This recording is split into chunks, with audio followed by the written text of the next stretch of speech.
What up, cappers, gamblers, punters, hustlers, low baggers? Welcome to the morning bag right here on Pub Sports Radio. I'm joined alongside by Jose Bouquet to bring us winners as we head into the weekend. Jose, how are you, my friend? Good, Jimmy. How'd your day yesterday go? Well, it started out poorly, very poorly. 0-4 start out, and then I cashed 4 straight in baseball. The Yankees, was a mistake, and Spooner was right to be concerned by the opening line, which is the same concern with the Rays opening line in today's action. So it was a disappointing day, 4-6 in MLB, but we sweep the board in NBA, WNBA, 3-0. We sweep the board in CFL and cash unders and cash live bets. I almost hit a little under 12-1 rec SGP where they gave me a 50% bonus, but they limited it to $40. Wouldn't have mattered, but would have brought in another $500. I thought I was going to cash it. It was just 2 points away from cashing that, but cashed a couple live bets on the Bombers plus 5.5 plus 10.5. Most important thing was breaking through and finally catching some unders. So 6-0 non-baseball, 4-6 in baseball. So I only had the one day, Jose, in the black on the year. We're back. We're down 0.68 units, but we're gonna get it back here today. I'm pumped up. Sleep that day? Say what, my man? Was it easier to sleep that day? You know what? I don't know if it's exhaustion, but I've been sleeping. I've been falling asleep. Not sleeping for a long time, but I've been falling asleep. You know what? The battle has been so enjoyable, and obviously, when you're succeeding. I've been enjoying the prep enormously. I've been enjoying these shows enormously. I've been enjoying the theology, the angles, the everything that we're doing here. I'm enjoying. Thank you guys so much for rocking with us. We got Justin McKelvey. I have 22 bets already in today. And one of the interesting things, Jose, was I'm sitting there at 2 a.m. waiting for Pinnacle to open up their lines. They only had 7 games available. Bet Online had 5 first 5s available. And I decided, screw it. I'm going to put basically everything in at Bet365. And, and so I was so scared when I woke up. I figured that some lines would be so much more value at Pinnacle. That's not the case. Only one bet, like every other bet, it was good that I got it in. I need to trust that as we move forward. So I've got a ton of action ready to go. I love the card. So let's get to work. I'm going to be copying and pasting here action, and then we got to get right down to business here. But let me copy and paste some action here. First off, stacks play today 1 and 2. We had a spot, Jose, that you would have been on yesterday. There was a 30-cent difference between the first 3 under 2.5 in the Jays game and the first 3 under 2.5 in the Yankees game. And they were the exact same full game line, and a 30-cent difference on the first 3. Did you bet the over? I did. I bet the first 5 over. We cashed in a couple of things, but the Yurfie cashed, the first 3 over cashed, everything cashed on it. And, Stimmy OG, a bunch of our guys are noticing these and recognizing these spots as well. I think now that the point is now that they need to be more than a single. I think it needs to be a double up. I think it should be a first 3 over and a first 5 over. I think so. Now I'm going to say that out loud, but I'm going to follow through with it. Those spots will now be double ups as we move forward. And I don't think I've lost a Yurfie betting on that spot yet. I don't. I have not tracked my action. I use Spooner. I try to remember the goddamn website or the app. Juice Reels. Juice Reels. Thank you. Sorry to the fucking Juice Reel guy. But yeah, I try to use that to try to keep my stats up. So I haven't done the deep research, but yeah, I don't think I've lost a Yurfie in that spot this year. So pretty impressive. Yeah, it's time. It's time. What we're doing is Sharpie talks about it all the time in the pitching prop market. He's focusing all his time on the pitching prop market. He sees when the strikeouts over under are out of whack. They don't make sense. They're clearly the books are hinting at what's going to happen. So it was very enjoyable. You know what? So we have Justin McKelvey, stacks play day 1 and 2 in Blue Jays Rangers over 8.5 and Goldschmidt over 1.5 basis. Then we have Toby Lane. Toby Lane Sun money line. I still haven't moved on that because I'm definitely going to be on the Connecticut Sun on the spread. But Toby Lane, you know what he gave us yesterday for his play today, Jose? The Seattle Storm, who were 12.5-point dogs at the time, money line. And they won easily. Balls. They won by 10. Big balls, Toby Lane. Shout out to you. A play That's of the all day time. at plus what? What's that? 350 plus 350 plus 400. Probably that will So probably be the highest plus money play of the day that hits all year. yeah, you're right. Yeah, it will be. Toby Lane says, Sun money line revenge for the Sun who lost at home 9 days ago. Mystics were missing Kiki and Austin, won by 7. Now they're fully healthy and favored by only 4.5. Says just lost a nail biter, smashed Connecticut money line. I want to, and I can't wait to. We don't have time right now to wax on these things, but the price for the Portland Fire makes no sense to me. It makes so much it's so nonsensical that I imagine that this guy should probably be bet again, but I won't do that on back-to-backs in the same building. But it's just I'm perplexed. I do think that Connecticut Sun should be bet, and I think that Atlanta Dream should probably be bet, but I've held off on that one. We've hit 6 straight in the WNBA. It doesn't count as 6 straight because I did add that first quarter. I guess it doesn't count. I moved all of my links bets in my spreadsheet up a bit, so it actually doesn't count as 6 straight. But let's roll on. So Toby Lane, Sun money line is the play of the day for our guy Toby Lane, and that was just a thing of absolute beauty yesterday. Toby, my friend. So let's get this copied and pasted. We're going to have to move quickly and diligently through the card. We have a ton to talk about. We have Johnny Bender in the house. Yankees are the play of the day today. Steve Fehrenbach coming off heartbreak, losing a huge parlay. I'm so sorry to hear that. Goal in the 98th minute by Turkey. Man, let's get that back for you here today. I hated to see that. Steve Fehrenbach, that is locked and loaded here. I have a bet that I just remembered now that I want to send to Slaughter. I have a Sunday bet for you guys. Alouettes. So this is all Canadian bet, but it's only plus 109. It's not like some huge score, but Alouettes double result. Alouettes double result and Canada to advance. Alouettes double result, Canada to advance. I'm going to send that to Slaughter. I haven't bet it. I meant to bet that last night, but I was sitting there till 2:33 in the morning waiting for the other lines to come out, and I finally was like, screw it. Let's just bet it all. Sick from the fall in the house, Colin Gregory. We got Dougie Wise ready to get down to work. Free bands play today is the Braves, which I agree with. I didn't move on it, I don't believe. I think that was one of the 22 bets. There was 2 bets that I didn't move on. I think that was Braves and Rays, I think. Happy Friday, says he. No ball. We got the Salty Goat. A Dougie Wise bonus plays the Cubs plus 227. Jose, and again, let me just repeat this, and you guys already know this, but just because you love a card and you love your action does not mean that there's going to be a strong ROI. We know the bets that make you uncomfortable are generally the bets that hit the most. But good God, do I love this card. There's the truth teller in the house. We got Coin. I've got both of his bets, Washington first 5 and Texas first 5. I actually beat the line by betting at this public ass 365, and I still beat the line. We got Luis Chavez ready to go. Turnbuckle Tommy. Light cheese in the house. BT Walla Walla Dose. Tommy's action here as well.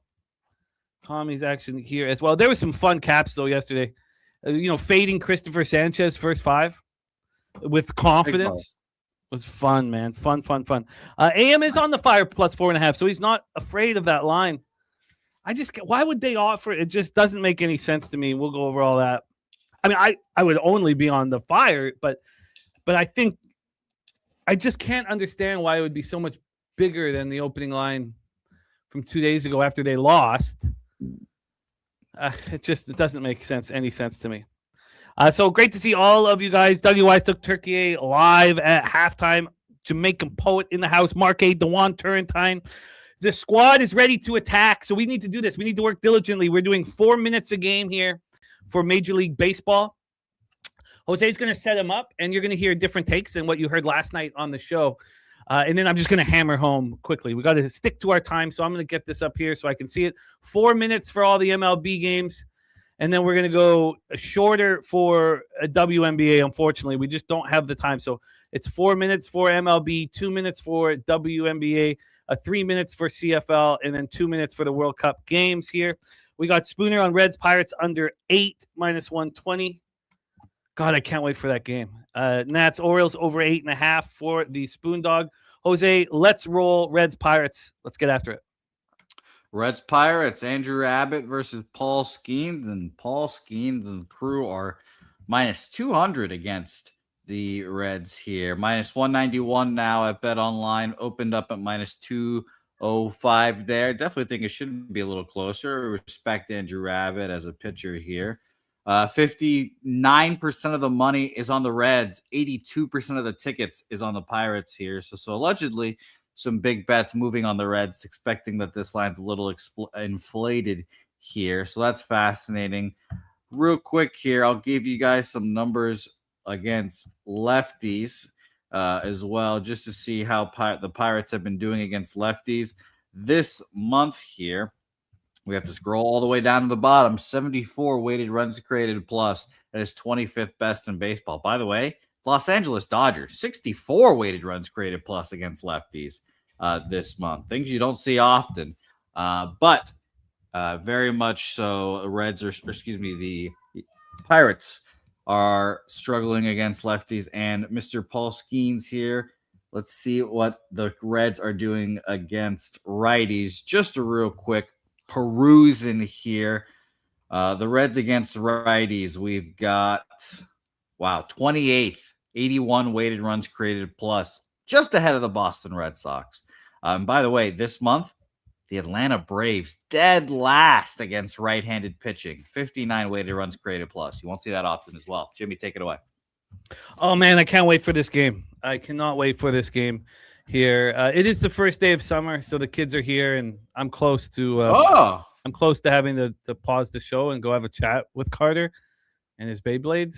So we'll see how that pals. Oh, well, Beyblades fuck, Jimmy. That's what you forgot. Beyblades fuck hard, so I respect that. I don't know if they do. I don't know. That's a great choice by Carter. I don't want to talk about it. But I love this game. I love these first three games. I've invested so heavily in them.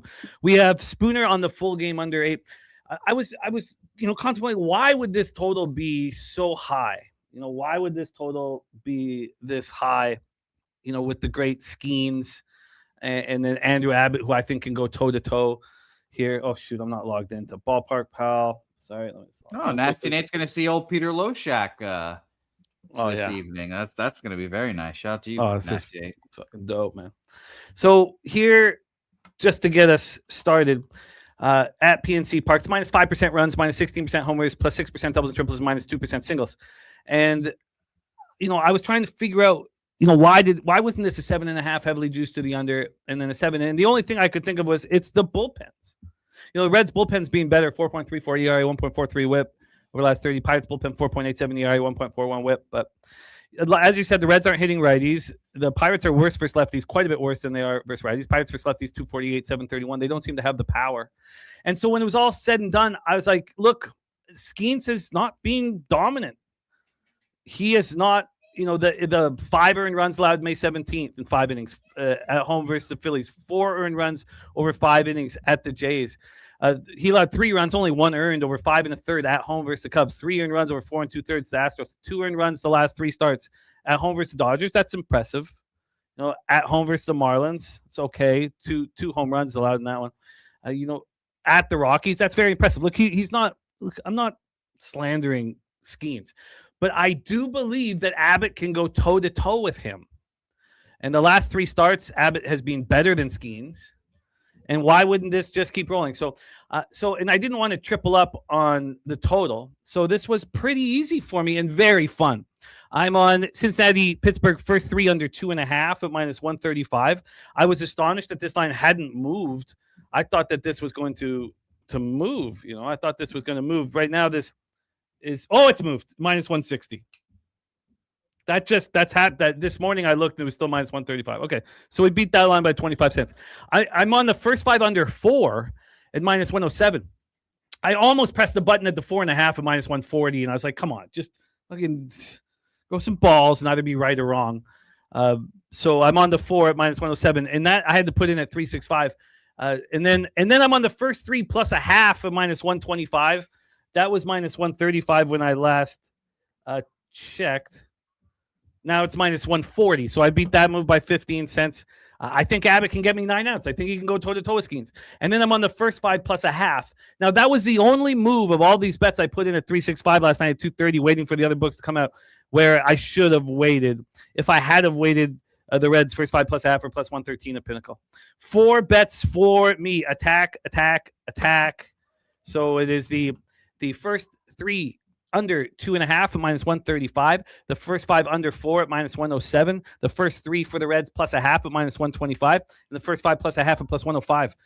I'm telling you, man, when we get to 6:30, this game starts at 6:40 p.m. 6:30, 6:35, you feel it in the air. You know, you get goosebumps. You know, you have so much invested in the card, and first pitch is about to happen at PNC Park in Pittsburgh, Pennsylvania. And, you know, obviously family, all these other things are important. But at that moment at first pitch, you think there's nothing else in the entire world that I need but action on this game. Friday night, baby. Let's get this cash, Jose. 4 bets for me. Let's roll. Let's get this cash. Good luck to you. And I just want to let you know, Jimmy, I've been thinking about Carter's Beyblades this whole time, and I am very jealous. Oh, yeah. Good call. I'm going to get him to shut up. I'll be right back. Oh, no. Whoa. Let him play with his Beyblades. No. I'm going to get him to shut up. Set up next. Well, we've got Spencer Arrighetti versus Kiter Montero. Oh, the Beyblades. I miss those days. We've got a good pitching matchup here if you're a sicko like us here betting these matchups here. Right now, we have a 52% of the bets and 56% of the money on the Detroit Tigers, 57 and 94% of the money, by the way, on the over in this game here. Minus 108 is minus 111 now at Bet Online here for the Detroit Tigers. It did get up to minus 116 at one point here. Bovada as well, minus 123. It is now down to minus 115. So very interesting line movements across the board here. Hello, Jimmy. You scared the shit out of me just now. Wow. Doesn't take much, I guess. It does not. It does not. But we have some movement towards the Tigers on one book, the Bovada moving towards the Astros. It's a pretty split game. I think these pitchers are very, I don't know. It's very hit or miss, as you guys can see on the screen with their last few starts. I mean, Arrighetti back-to-back stinkers. 4 runs in 6 innings isn't too bad. And Kiter Montero 7 and 3 and 6 1/3 shutout against the Twins. So, what do you think? I love this game. I love it. Just like the Pirates game. I love it. You know, what can I say? First off, you know, as we broke this down on the nightly bag, the whole idea, and I don't want to get heavily into the breakdown again. Like, you know, if you guys want those, that's part of the nightly bag. Morning bag, we just kind of, you know, talk about our action and fire through. Spencer Arrighetti was an absolute beast this year. You know, we barely saw him last year because of injuries. He doesn't make the team out of camp. He goes down to Sugarland, AAA Sugarland. He shoves, looks phenomenal. 1.26 ERA, 0.77 whip. They call him up, and start after start, I mean, the guy is putting up Ohtani-type numbers. And then he allows some runs at home versus the Pirates. And then I don't know if it's fatigue or what, but he starts looking vulnerable. In his last 4 starts, starting with the Pirates start all in June, this guy's allowed 17 earned runs. And when he started this year, he looked like a different pitcher. He's always had the hair, but the hair was swinging. He looked like a bulldog on the mound. He was so confident. His off-speed pitches were moving so violently. He was just shutting down opponents. And now it's seemingly gone. On the other hand, we have a young pitcher in Kiter Montero whose arm should be just fully locked and loaded. Because of Mize and Screwball coming back, they pitched him out of the bullpen on the 16th. He pitched on the 21st at home versus the White Sox. White Sox bats are, you know, tough. And look, the Astros bats are coming together. But, you know, consecutive home starts, a pitcher that I believe in. So, and I also think that he's somewhat vulnerable. Even though he's got a 1 whip, he's done a lot of really good stuff here. So I told you guys that last night I was going to bet these first 5 over 4.5. I bet that at minus 110. I'm looking at it right now at Penny. Jose, it's minus 131. So he crushed that move. Absolutely crushed that move. And then I want Detroit. And I fear that this wasn't a move that we have crushed. Let me just see here. Detroit first. So this one's kind of slightly gone against me, but I'm on Detroit first 3 and Detroit first 5. I am fading Spencer Arrighetti. I'm challenging Spencer Arrighetti. Paul T says Arrighetti looks hurt in his opinion. I'm challenging him, and I'm backing Kiter Montero at home. So this is another 3 bets for me right off the hop of this card. Bets that I really like. Houston, Detroit, first 5 over 4.5 at -110. I got that last night at Bet Online. It wasn't much bigger at other books. I believe Pinnacle is 114. Oh, no. Yeah, Pinnacle was this is one of the 7 games Pinnacle had up. I believe Pinnacle is 114 and 365 was 115. Then I'm on Detroit first 3 and Detroit first 5. I'm excited, man. Paul T says, pitched my whole life. He says he's dealing with weak legs or a slight bout of elbow tendonitis. I love the insight, Paul T. I love the insight. So a triple up here for me. Attack this board while we're seeing things clearly. Let's roll. All righty then. We move on to our next game, which is Nationals Orioles. And damn, these Nationals have a weak bullpen. What was our guy that pitched for the Nationals forever? The closer, Kyle Finnegan. Why? How could I forget him? They really miss him right about now, it seems here. But we've got Mr. Andrew Alvarez versus Jimmy's guy. He's in the rotation. I have the rotation still written down, Jimmy. It's fascinating to see Trevor Rogers and his season go and where it's gone here so far in the year. Let's look at his recent starts. For him, he's had dominance against the Dodgers at the Dodgers, 7-inning shutty, showing everyone that he's that guy. He has had a bumpy road at times, but we will see what kind of Trevor Rogers we will get here today against Alvarez, who's been pitching really well for his standards, 4 innings and get out of there. That's a start. I'll tell you that. It's definitely a building block of something there. 37 opened up at -137, got down to -129. It is now down to -133 there. And we have 60% of the bets and 69% of the money on the Baltimore Orioles. In the battle of the lefties, which lefty do you like more? It's not. I mean, look, who cares? Yesterday we said if Sandy Koufax was pitching, we would be on the Nationals first 5 against the lefty. Who cares? I mean, we can simply look. Right now, I like Alvarez better, but and if you want the full breakdown of the pitchers again, that's part of the nightly bag, not the morning bag. So here I attacked.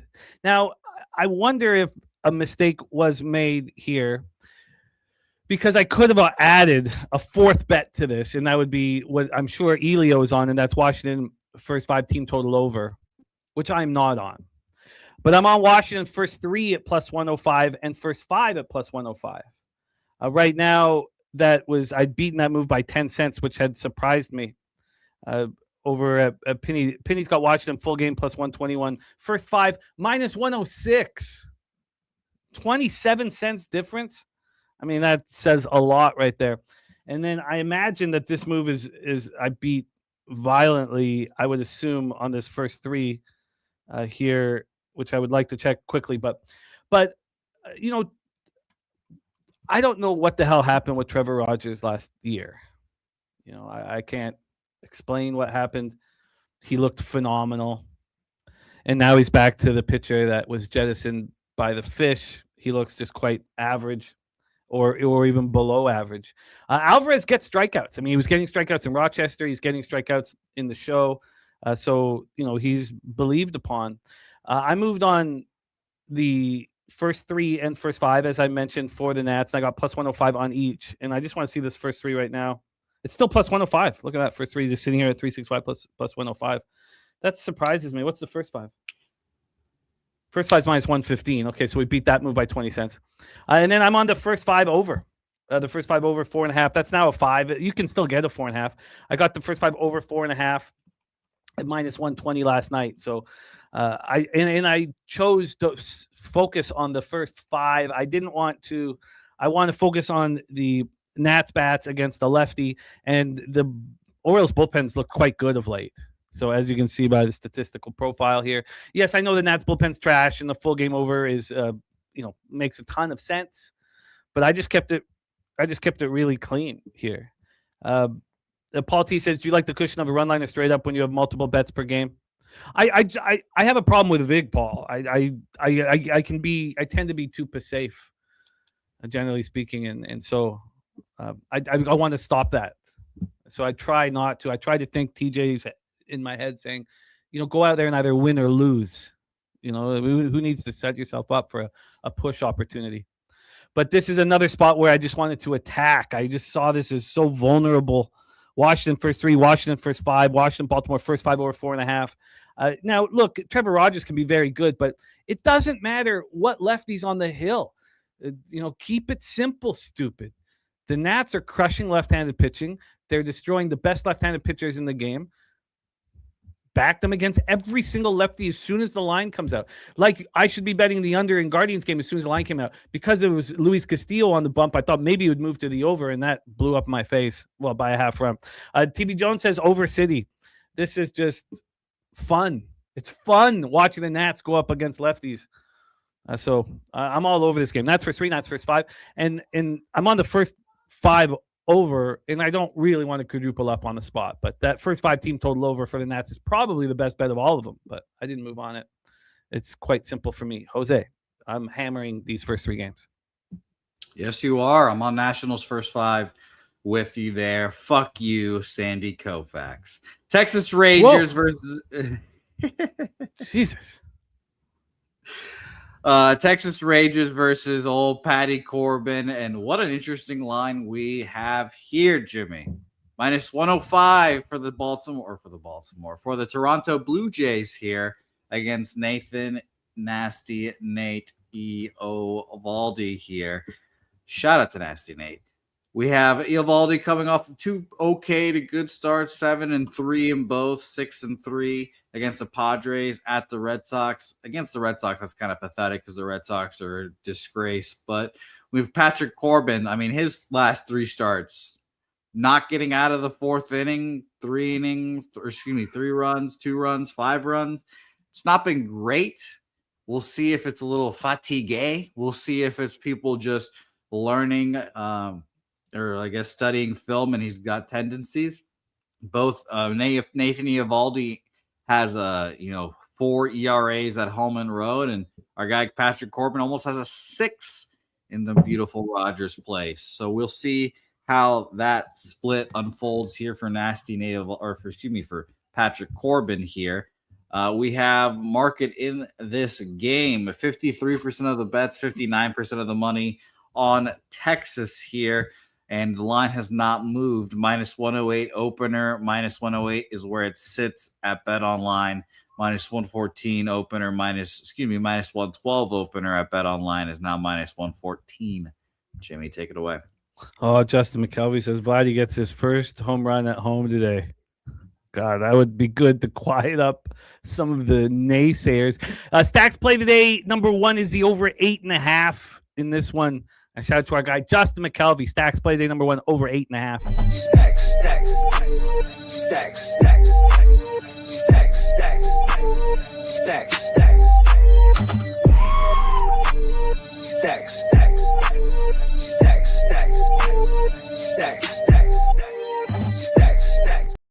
We got Who Banging Sports Talk, razor sharp picks. Great to see both you fellas in the house. Jim Dewey ready to get to work. Johnny Preston says Toronto wins, but not sure why. Look, I'll tell you what. This is not me backing Eovaldi. This is me saying Patrick Corbin is back to who we thought he was, Jose. Who we thought he was. Look, these soft tossing left-handers, old soft tossing left-handers, they deal with arm fatigue. He came in rolling because, he didn't have a preseason, just like Giolito. How long did it take for Giolito to be hurt? I assume Patrick Corbin gets lit up in this start, lit up in the next start, and they put him on the IL for a phantom arm injury that's not there. And they're going to come back and say, oh, the imaging is clean. He looks fine, but we're going to keep him off for a month so that he can get back rolling again. 5.62 expected ERA, 1.53 whip. We're seeing it now. He has gone in his last 3 starts, 3 innings, 5 earned runs at home versus the Phillies. 3 2/3, 2 earned runs at home versus the Yankees. 3 2/3, 3 earned runs at the Cubs. And what are the Rangers doing, Jose? Annihilating left-handed pitching. Annihilating it. 282, 881 OPS. Now, the Jays are hitting righties really hard, but no, like the way the Rangers are hitting lefties, this is just, again, like, I love this card. And when I say that, that never equates to, that means you're going to have a huge ROI or anything like that. So, I got to stay in my shoes. But Texas first 3, Texas first 5. The price difference here for Texas over at Penny -108 full game. First 5 -122. This is just a fade Corbin against a team that hits lefties. I mean, come on. Like, when I start getting too cute, when I start trying too hard with my bets, it always, hurts me. But this is just simple. Just keep it simple and attack Corbin with a team that's raking against lefties. You have all these being average. That's all I need here. So I'm on the Rangers first 3 and first 5, Jose. All right, fair enough. By the way, shout to Sharpie in the chat. Great having him with us this week, man. It is absolutely great. Like his angles, the way he sees pictures, the way he talks about it's been extremely, extremely helpful. And shout out to the Odds Bunch YouTube channel and the Walking Dead and everything that Sharpie's doing. It's a huge asset to our community. The first I saw, I think it was this morning, the first thing I thought of when I saw the MLB Players Association is trying to move to ban player props. First person I thought of was Sharpie, and I was like, that's hilarious. There's first of all, no way that's going to happen, but that is hilarious to see. So shout out to you, Sharpie. Hope you're doing well. Next game on our board here, we have the Arizona Diamondbacks versus the Tampa Bay Rays here. Zach Gallen versus Nick Martinez. If you would cover these pitchers up, their names up, and flip their ERAs going into the season, I'd be like, yeah, of course. Gallen found his form again. He's back to a 2, and Nick Martinez sucks. What are we surprised about? But nay. Yeah. Mr. Zach Gallen is the one struggling here. 81% of the bets and 83% of the money on Tampa Bay here. 52 and 61 on the over here. And I mean, look, 4 innings, 9 earned runs against the Minnesota Twins in your last start. It does scream bounce back to me, but I don't know if I want to back 1,000 miles of Gallen here. -140 opener is now -135 at Bet Online. Bovada down at -141, opened at it's 140 now, -141 opener. So what did you think about this one? Well, this was a really interesting spot here. And Josh, I'm so pumped up. You know why I'm also so pumped up? Right after the show, and I get my extra action out, taking Carter to He-Man.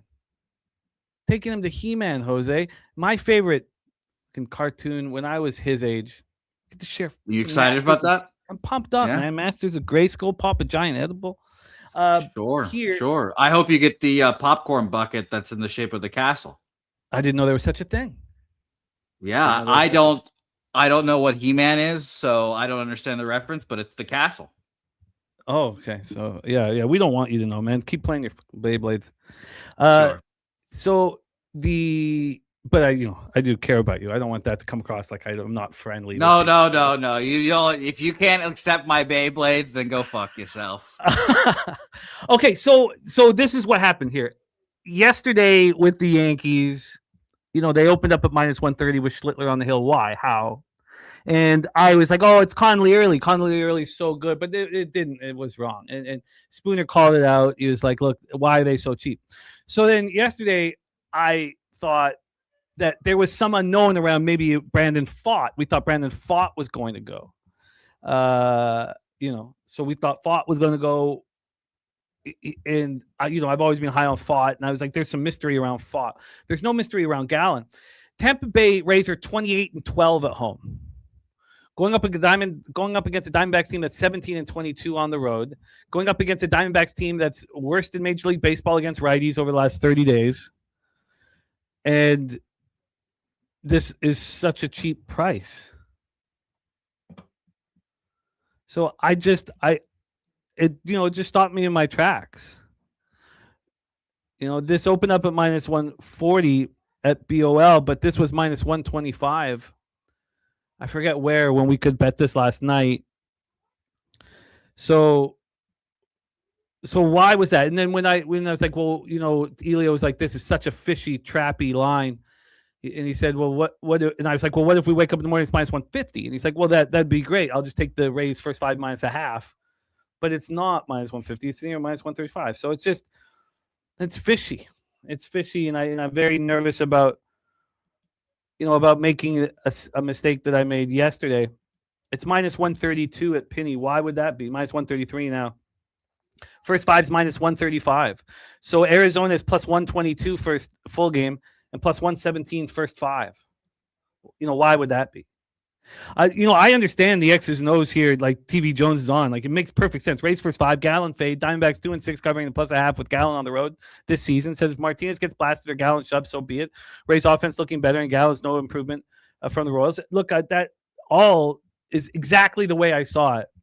What do you think, Jose? Do you think this line makes sense to you? You have Gallon, the pitcher with some of the worst numbers of any starting pitcher in Major League Baseball, going up against Martinez, who's been pitching really well. Does this line make sense to you, Jose? I mean, yes, but like, if it keeps coming down, like bookmaker has minus 129. That's when I start getting like minus 125 is probably when I would bet the Diamondbacks, in my opinion. If it keeps coming down, I'd be like, you know what, fine. But minus 140 made sense to me. But yeah. Does it? And should is plus 117 for Gallon first 5 on the road in against a team that's 28-12 at home? Like, see, the first 5 is better than me, so I would trust you more there. You have 82% of the tickets and 85% of the cash on the Tampa Bay Rays, and Circa's moved this towards Arizona. So from an X's and O's standpoint, I completely understand and agree with TV Jones, and maybe if I didn't lose with the Yankees yesterday, obviously that's playing a part. Obviously, I've got a cognitive bias, recency bias of being in a similar situation and not succeeding. When it's all said and done, I have so much action on today's card that I'm in love with, and so I cut the Rays here. And my man Elio said this line is fishy. He says, why is this not minus 150? And I'm off here. But we don't see one person here on the Diamondbacks. Everybody on the Rays. Everybody on the Rays minus 1.5. Everybody back in the Rays. And, it just doesn't. Again, another thing is in another spot here, and TV Jones saying the Diamondbacks haven't covered first 5 plus half in Gallon Road Start since April 12th. They've not covered and so it just every layer adds more Y's to me. The X's and O's, everybody's action on the Rays makes sense. I'm not moving on it. And then another part of this is that, and I wanted to ask Dabby about it last night, but I was so just caught up in my own action. I also, maybe Paul T can answer this, but when a pitcher's expected to start and then it's rained out and he pitches the next day, how much does that mess up their rhythm? I would like to know, because I'm fading it in the Marlins, in the McGreevy versus Max Meyer start, because the way I see it, they're both out of their rhythm, which we'll get into shortly. But and definitely, everyone being on the same side is not a bad thing anymore. I hear that, but when everybody's on the same side and the line's moving against them, I feel like if I was on the Rays and we go back to 2017 and I'm starting to fall apart in MLB, I guess it would be 2018. By then I'm falling apart in MLB publicly. I'm dealing with insomnia now. I can't sleep. I'm losing money every night. It's just a problem. And when I pick a spot like this, Peter would say, I'm very concerned about your action here. And every time he said that, I lost every single time. And I'm concerned about why this line isn't bigger. I'll cheer you guys on. I'm off this game.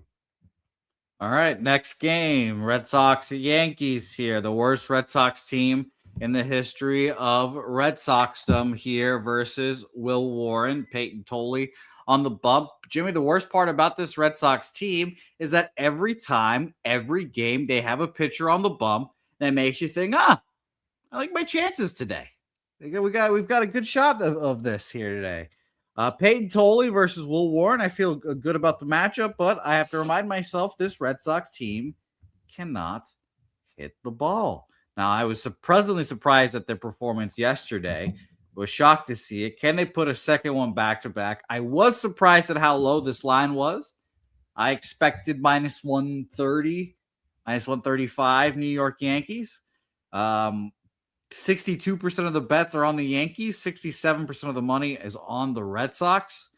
67% of the bets and 88% of the money on the over. So do we have another case of an opener that's very low? Minus 115 is now minus 111 at Bet Online. Red Sox live again here today, Jimmy?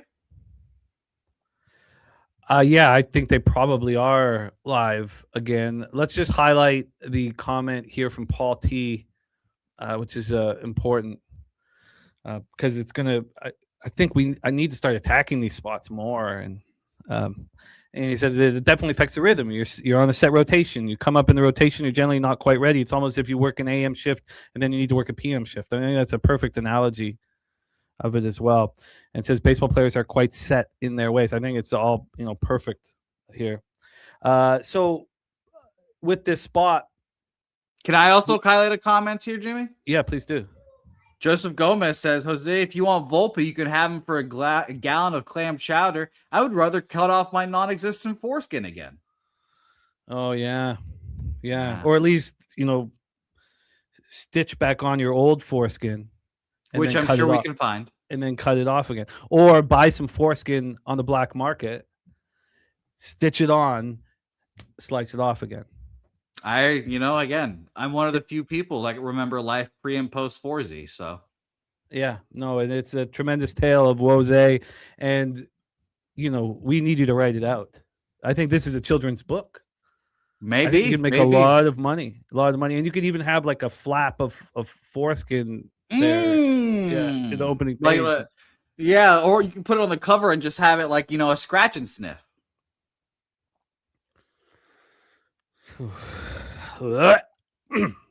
So here with the spot at Fenway, I think it's important to talk about how offensive this weather is. Now, I'm also somebody who tends to overvalue weather. But plus 17% runs, by far the most offensive ballpark in baseball. Plus 17% runs, plus 7% homers, plus 20% doubles and triples, and plus 9% singles. So it's very, very offensive weather here. Is it going to rain? And yes, do you have the, because Swiggy's got the rain in the background now. Yeah, I saw the rain. I was like, Swiggy's very cool. Rolling, man. He's running great. But cool. Shout out to you, Swiggy. I don't think it's going to rain during the game. And the problem is this game might not make it. At 10 o'clock, it's full rain. But then it stops. It's like just a storm that comes in. So we'll keep an eye on it or whatever. But there's light rain during the game. There's chance of showers at 4 p.m. So it is a possibility that this game doesn't even go here. It's possible. But in saying all that, I don't think Peyton Tolley's been very good the last 3 starts. I think it's fair to say. I mean, we're sitting here with 17 innings in his last 3 starts, and he's allowed 19 hits and 10 earned runs. He's walked 5 batters. The Yankees are hitting lefties hard. We know that number is dropping here.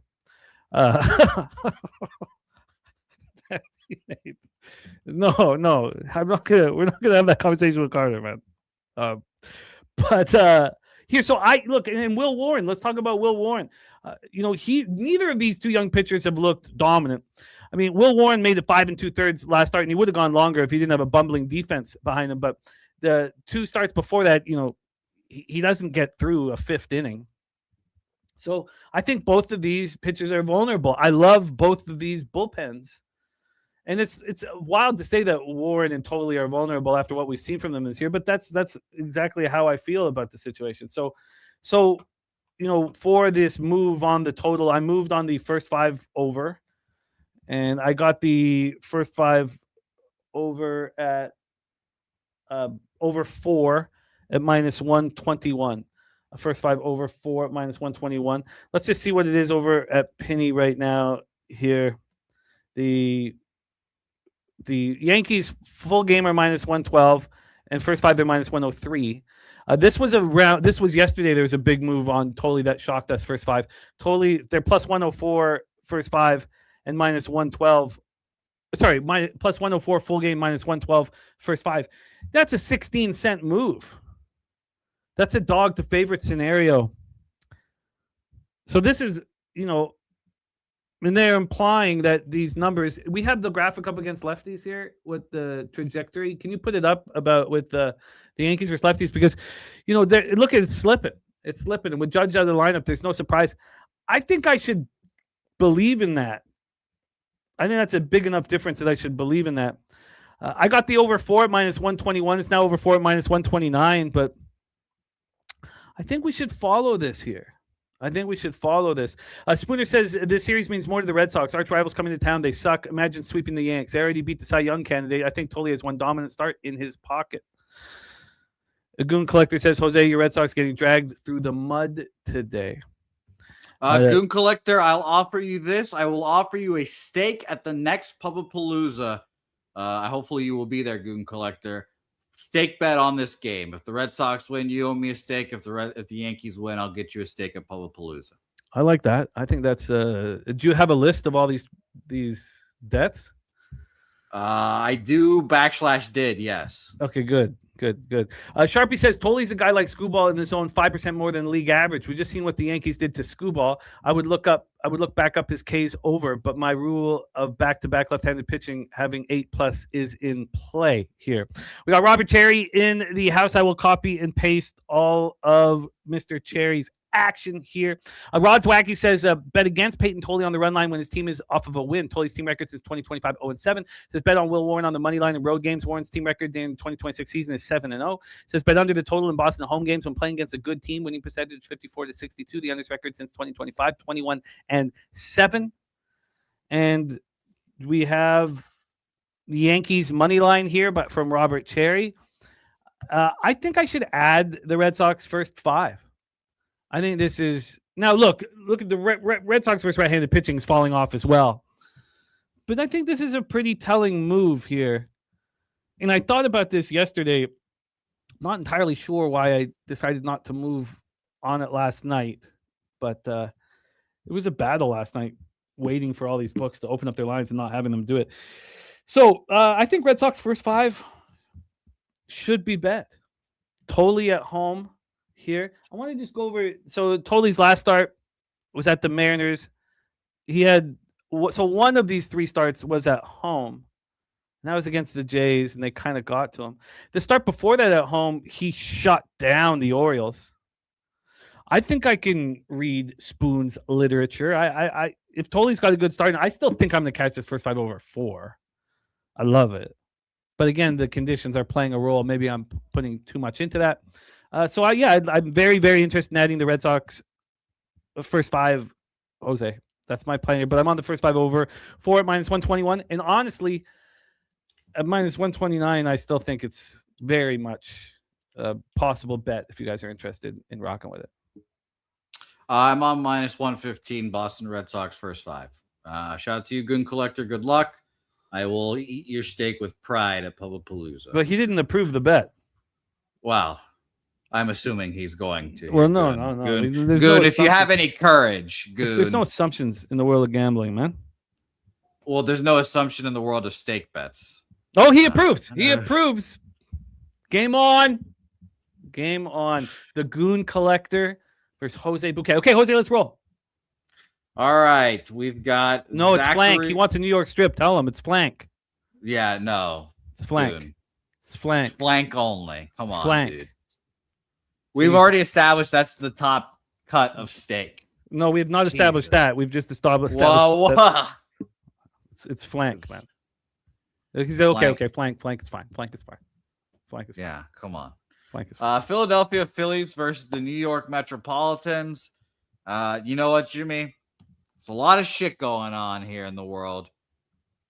But Venezuela losing a manager hurts me, as well as the earthquakes and shit too. This is bad stuff right now for Venezuela. Carlos Mendoza fired last night from the New York Metropolitans.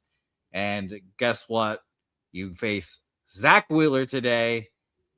and he is back to being Zach Wheeler of old here. Now it's funny, after listening to just so many player interviews, it's so funny to me that everyone in the AL East hates the Mets.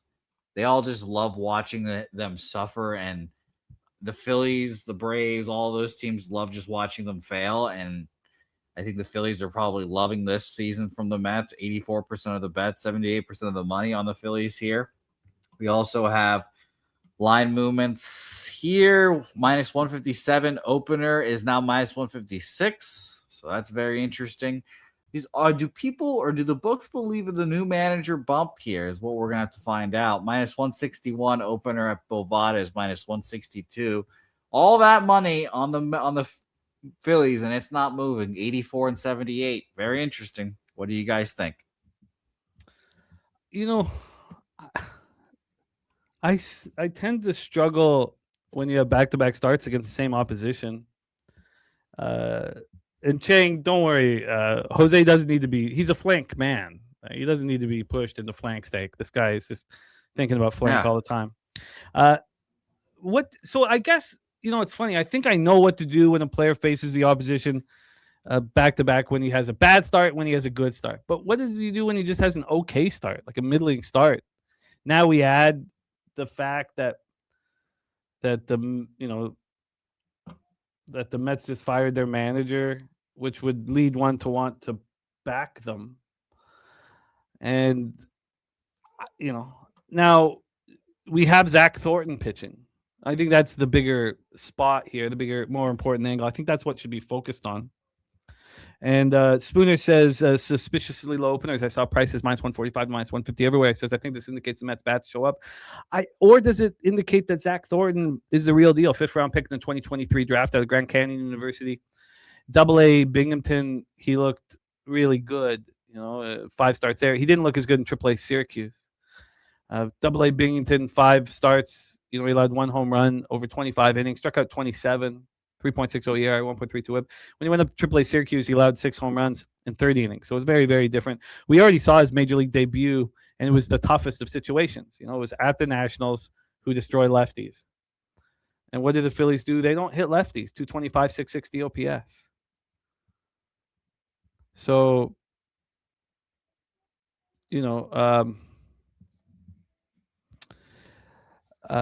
TV Jones says he's on the Phillies minus 46. When he got that Mendoza news, he said, I know the Phillies were cooked. And Spooner says we can't make much of getting rocked by the Nationals. I think the idea is, and we talked about it with Jeffrey Springs, but I didn't utilize the breakdown. We saw that Jeffrey Springs had been in the toughest situations, over and over and over again. And now he was in a nice situation at Oracle Park.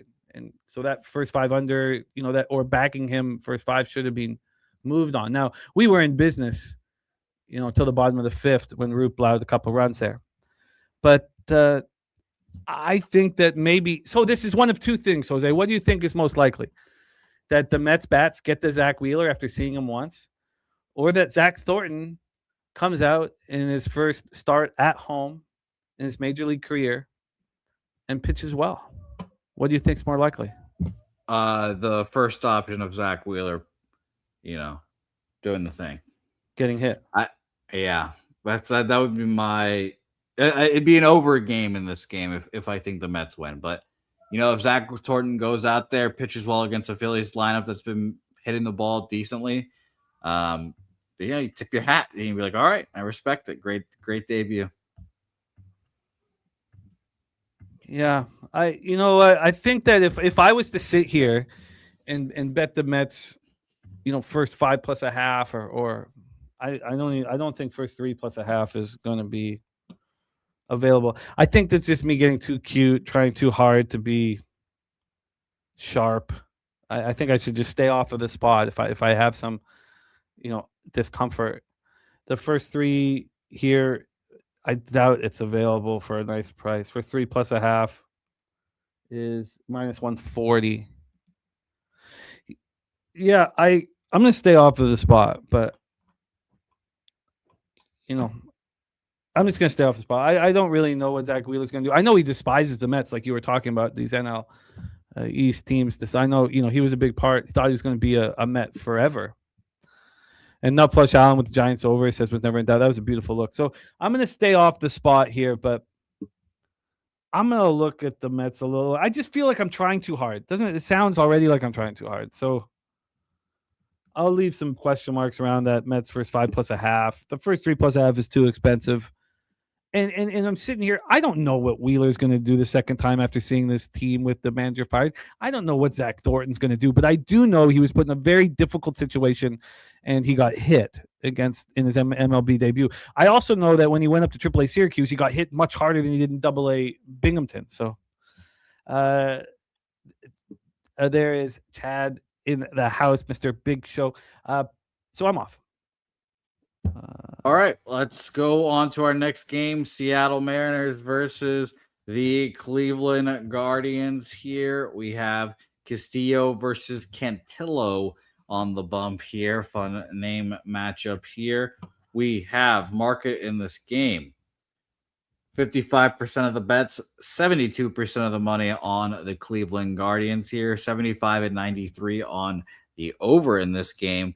-105 each way now. Opened up with the Cleveland Guardians favored at -108, but it is -105 at BetOnline. BetOnline. Bovada has -110s.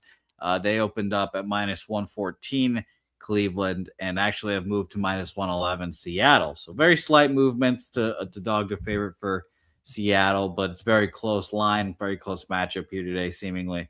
What'd you think, Jimmy?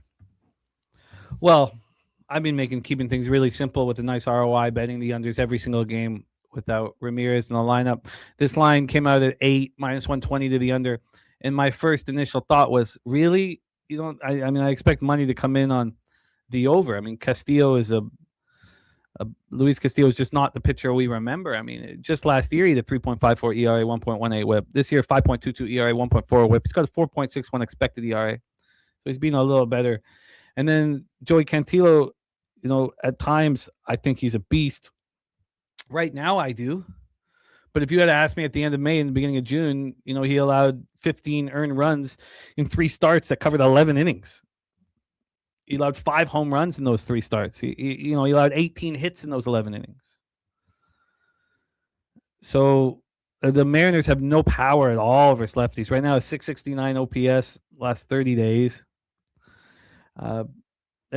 Castillo, this question from Spooner says the stop of force means the movable object. Can Guardian score? Can Castillo not give up runs lefties on the road? So I thought that this line might move to the over. I thought it might move to the over, so I waited, and it didn't take long for it to move to 7.5. It moved to 7.5, and then some books had it juiced to the under. 365 had it -115. I can't remember what Pinnacle had. I think Pinnacle had it -114, and then I got the -110 at BetOnline, and now it looks like it could come back up to an 8. So I didn't, they're starting to move back to the over. So I'm on the full game under. I'm just keeping it real simple. My card today is really simple. Now, to get to that simplicity takes me hours and hours of, building this worksheet. And again, a lot of people are telling me that if I just used AI, it would all be done for me and shit like that. I wouldn't be struggling with lack of sleep and all that. But I truly think that we should bet unders in all of these games, which I am betting now. And we are in business. So under 7.5, -110. I should have got the 8. Sharpie says Wheeler hasn't had a back-to-back since 2022 unless playoffs, and this is not a playoff game for Wheels. With the hatred, I'd say yes, he has shown if he shoves the first time, he can shove again the next time. Nutflush said this is the total I questioned last night. So I'm just going to keep this. I have a nice ROI with these unders in every Guardians game without Ramirez, and I'm going to keep at it here.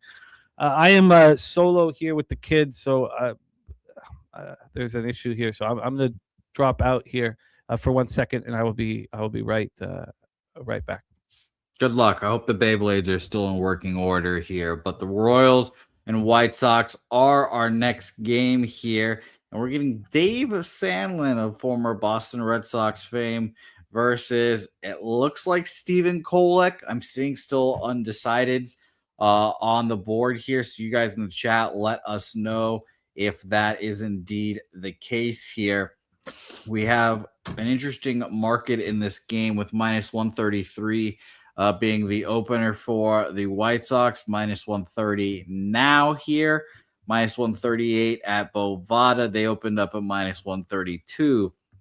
So you can see the difference there in the two books. As for the Royals market here, we have 65% of the bets and 76% of the money on Big Dave Sandlin and the White Sox here. Jimmy, who did you have pitching for the Royals? Because I'm guessing it's Stephen Kolek, but I'm still seeing some UDCs out there.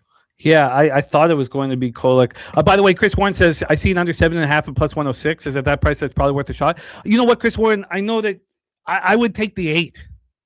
If you're going to get, that means that you'll get the under 8 at minus 115. And look, if you want to cut VIG down as much as possible, that push at 8 is, we know how many games end with 7 runs or 8 runs. And I would prefer to have that in play. It was too expensive for me to do it. But now, and I think the reason why we can still like it is you can explain it. I mean, look, Cantillo and Castillo are both not looking good. I mean, last 2 starts have been good for Joey Cantillo, but I mean, you can explain it. These are pitchers with elevated statistical profiles. So, but again, I trust it, however you want to handle this. So I think this is Kolek. Is Kolek not listed at the books? I had him listed on one site and not listed on the other site I was looking at here. Wow, he's not listed. Okay, well, maybe they have some concerns about Kolek, because my whole thought process in this game was Kolek will bounce back from allowing 9 earned runs over 1 2/3. That was the first thought, was that, I think he's going to bounce back. I really like him as a pitcher. And then my second thought was, Billy Friedrich very high on David Sandlin, and what we've seen from Sandlin is pretty simple. And so I want to talk this out. I think even though there's no pitcher listed for Rose, I think this is worth due diligence here. So this is the due diligence. He was acquired, of course, from the Boston Red Sox, and his start of the season was delayed with an elbow issue. He had 4 starts at AAA Charlotte, and he was spectacular. He came up to Major League Baseball. His first start, he was very good at home versus the Twins, a team that hits hard. That was at home.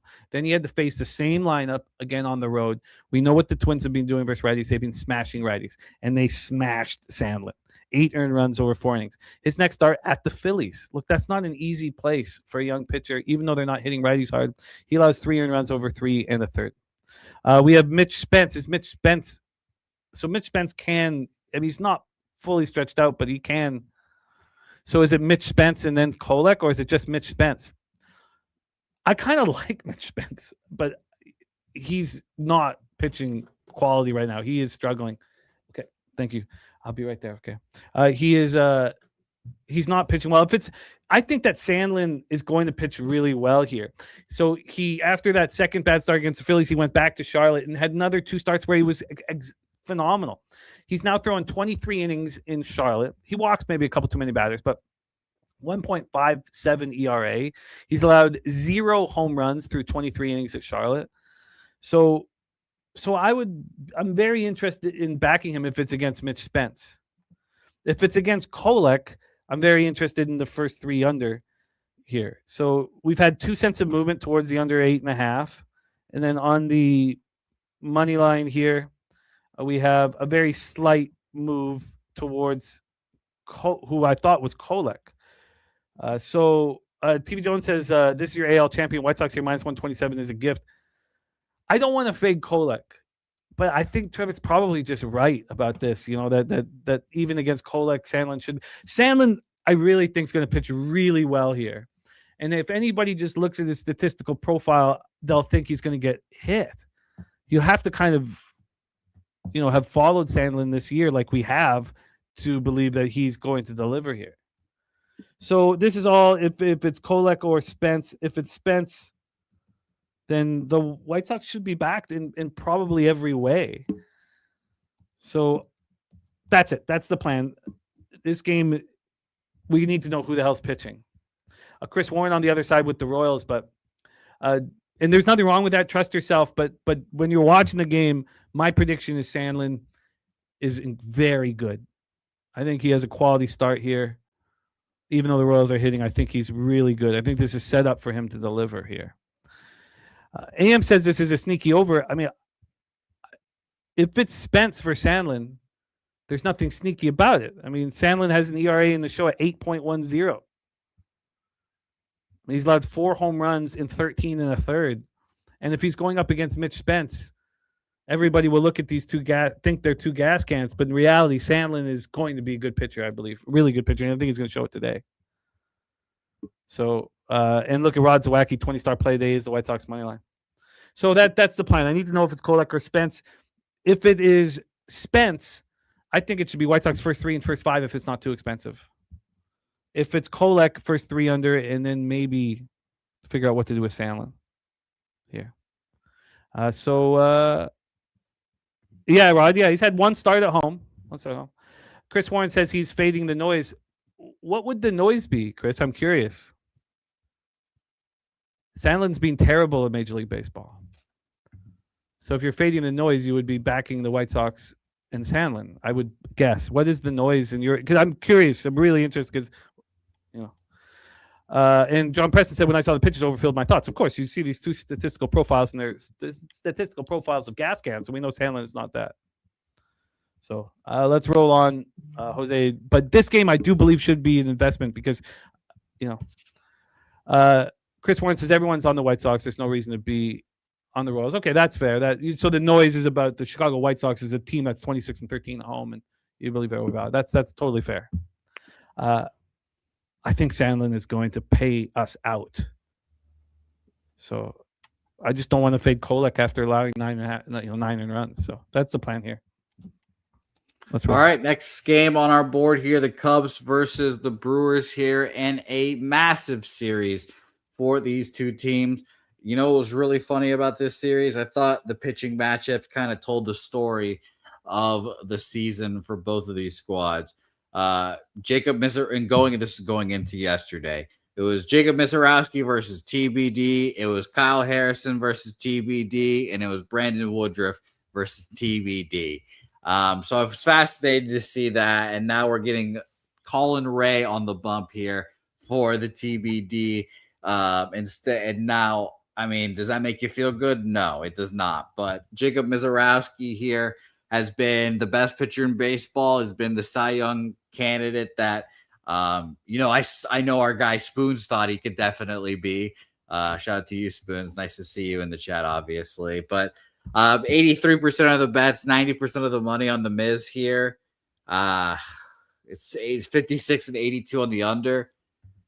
I mean, this line is minus 260. Now, Bet Online, it has a minus 250 here. It dropped from 260 to 250.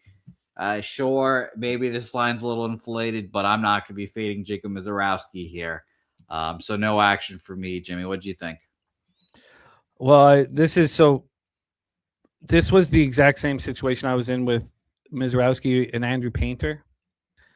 I took the first 3 under 2.5, and that Painter allowed 2 runs. Mizorowski didn't allow any.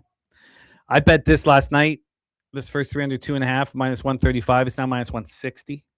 So we've beaten this move by 25 cents, which is great. Now, I find this is a much easier first 3 under 2.5, which again doesn't mean it'll cash, but this is Colin Ray's second home. He loves pitching, in this ballpark, and him and Craig Counsell were there together. Now they're over side in the with the Cubs. Look, this is not. I just don't see. I think that we're getting priced out of Mizorowski right now, and it kind of reminds me of when Kershaw was at his peak, and they were minus 350s, minus 400s, and they were trying to price you out of Kershaw because he was just delivering every single start. That was 20 years ago, 15 years ago. And here, minus a half is minus 163. Minus 1 is minus 120. I guess you could get on that here. But I love this first 3 under 2.5. Mizorowski's just been spectacular, but last start, the market was moving against him and it was insane. And then they lose to the Braves here.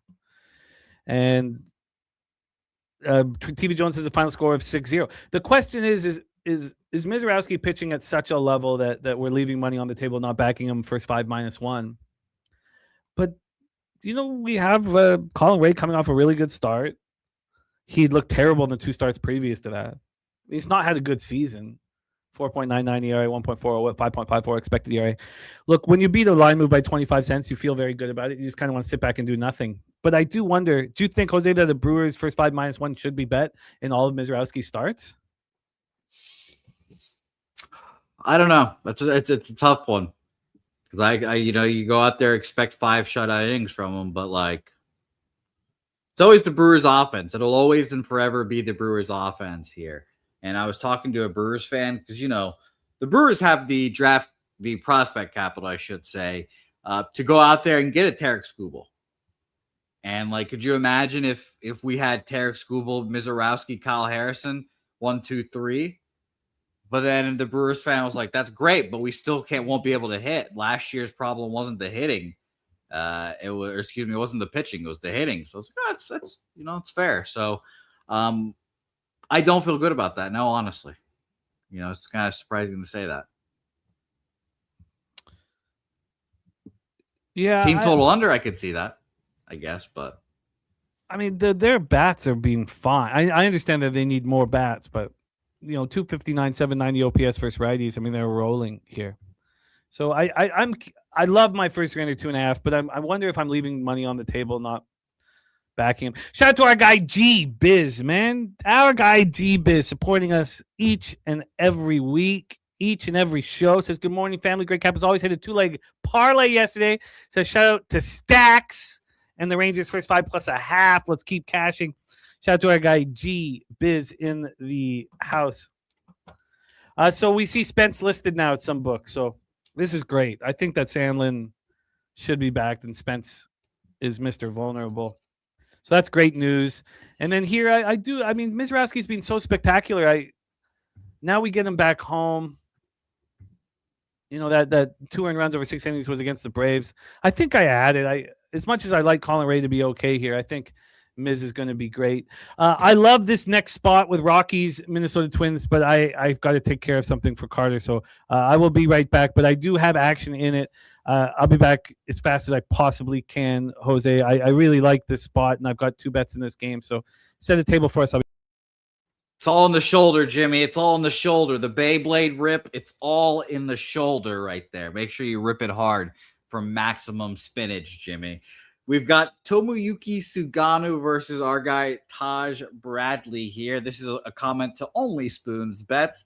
I had Taj Bradley in my fantasy baseball dynasty league. Dropped him yesterday because I have too many pitchers and he has not been what I've wanted. Now he's a -158, -160 favorite here today. But is that more of a product of him? Or is that more of a product of the Rockies, who are feeling, I'm sure, great, taking 2 of 3 against the Boston Red Sox? -158 opener is -164 now here. On the market side here, we have 74% of the bets and 92% of the money on the Minnesota Twins. Wow, it's a lot. 71 and 94% of the bets and money on the over in this game, too. Seems like that total has gone up a half run here. Now, let's look at these 2 pitchers. So Gano has been pitching phenomenally, except for 1 bad start here on the 14th. But I'm sure looking at 5 innings, 8 earned runs I'm assuming that is supposed to be the A's. I would guess that's one of the Vegas games here. As well. So don't worry about that outlier as much with that inflated number. Taj Bradley, 5 innings, 2 earned runs at the Diamondbacks last time out, 6 2/3, 4 earned runs against the Cardinals. The early shine has come off of the turd sandwich, it seems like. But Jimmy, what do you have to say about this game? Well, I like this game very much here, and I've moved on to... yes, on 2 spots. So I moved on, what I assume. Did you give us the line movement for the total? No, but everyone's bet the over, and I assume that the on on Wager Talk, it says a half run move over, but I need to check our other site for that. We have 8.5 openers here. Let me scroll down here. Yeah, 8.5 is now 9. 9.5 seemingly coming soon with a minus 125.9. It might not come soon. It was sitting here at this number last night. So I'm on the over 9. I knew it was going to be very public, but I'm on the over 9 at minus 115. So over 9, minus 115 here. But I'm also on the Rockies first 5 plus a half at minus 107. And I would like this idea.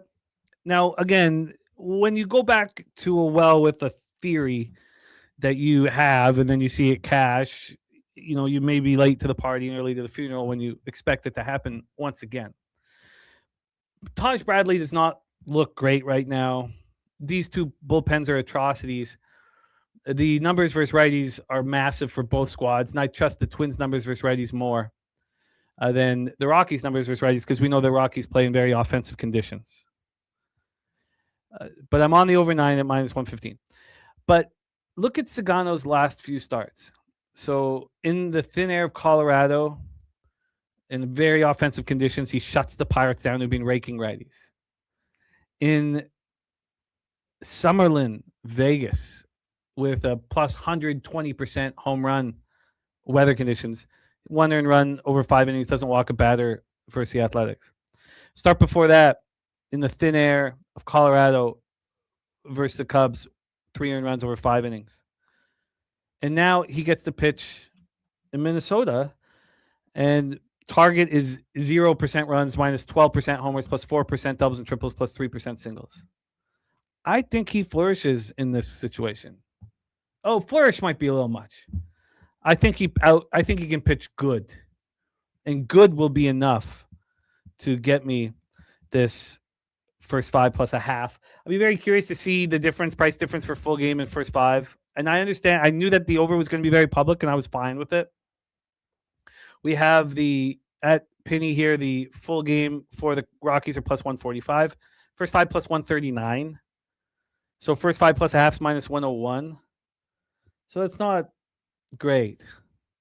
But I bet this at Bet Online. It wasn't available at Penny. So I didn't, and I wasn't going to wait. So that's the plan. Over 9, Colorado first 5 plus a half. I really feel like I have conviction in all these spots, and I really can't wait for this fucking Friday night of action. I'm so pumped up. He-Man's going to make me so pumped up too, Jose. So let's roll on to our next spot. But over 9 and Rockies first 5 plus a half. And this was the Jeffrey Springs breakdown that I didn't follow through with, where he'd been pitching in the worst possible conditions. And so is Tomoyuki Sugano. So we're in business. Let's roll. My favorite part of He-Man is when the skull guy laughs, and he laughs like rock. Wow. See that? Even his mic was like, shut up. You see that? I deserved it, I guess. But yeah, shout out to He-Man. Marlins versus the Cardinals. Next game on our board here. We have Mitch McGreevy versus Max Meyer. Max Meyer, the ace of this Miami Marlins staff, apparently. Shout out to him. Very interesting season he is having.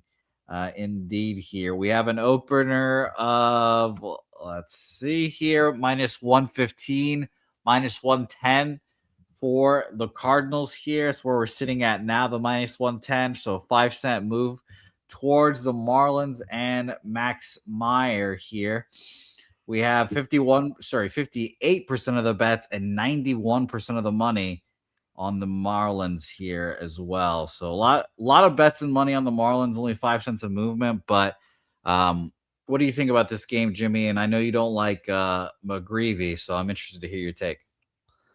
Well, I love this game, and I sat with this for so long last night. I almost didn't move on it here, but I did. And we talk about all the different cappers in our community that they capture my imagination from time to time. Certain cappers capture my imagination a lot of the time. And honestly, I felt like I was I closed my eyes, I opened them, and I was Morgan Spooner capping this game. Sure. And I pulled out the tinfoil hat, I put it on, and it was very fun to cap. And so this is how I see this. Max Meyer is arguably my favorite pitcher in the league, and he's been on the bereavement list due to the death of his grandfather. I tried to get a deeper dive last night, around 2 a.m. about, whether he was close with his grandfather, stuff like that. I couldn't get any of that information. I tried, but I couldn't. He is still right. His last start was Saturday, so it's one extra day off. Clearly, going to the funeral and being there for his family is taking him out of his rhythm. Then we have McGreevy, and we already heard from Paul T talking about the issue of, as Paul T's been a pitcher his whole life, is when you're getting ready to pitch, you're all expected to pitch, and then you're rained out and you have to pitch again the next day. Look, as much as I want McGravy's expected ERA is sort of the elephant in the room whenever we're capping one of his games. But we have two very good young pitchers who are out of their rhythm. So the question at that point was, am I on the first 5 over 4, or am I on the first 5 over 4.5? And then, of course, TJ gets in my head about, look, am I going to drink all this juice, or am I going to either win or lose like a man? Now, he isn't quite quote unquote that, and I shouldn't say like a man, because we have great female cappers that rock with us. So I apologize for that. I take it back. But so I took the 4.5 or 4.5 minus 105. This was one of those spots. Now I could get at Pinnacle plus 100 on the over 4.5 now, but this was one of those spots where I was like, I could wake up here and see this line move heavily against me. So the fact that it hasn't moved heavily against me, I'm pleased with. These are two really good young pitchers who are out of their rhythm, and I'm on the over. And it's that simple. I would never do this. This would be an under screaming at me. And I imagine McGreevy bounces back after that terrible start against Kansas City.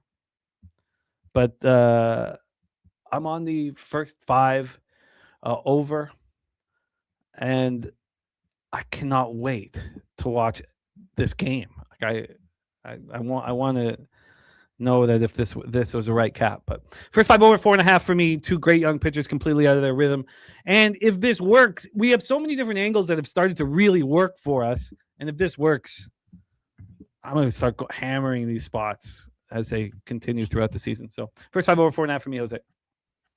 All right, so let's go to A's Angels here in a battle of Jimmy's, in my opinion, two favorite pitchers here, obviously, with Walbert Urania versus JT Ginn. Shout out to JT Ginn as well. Walbert, Ginn.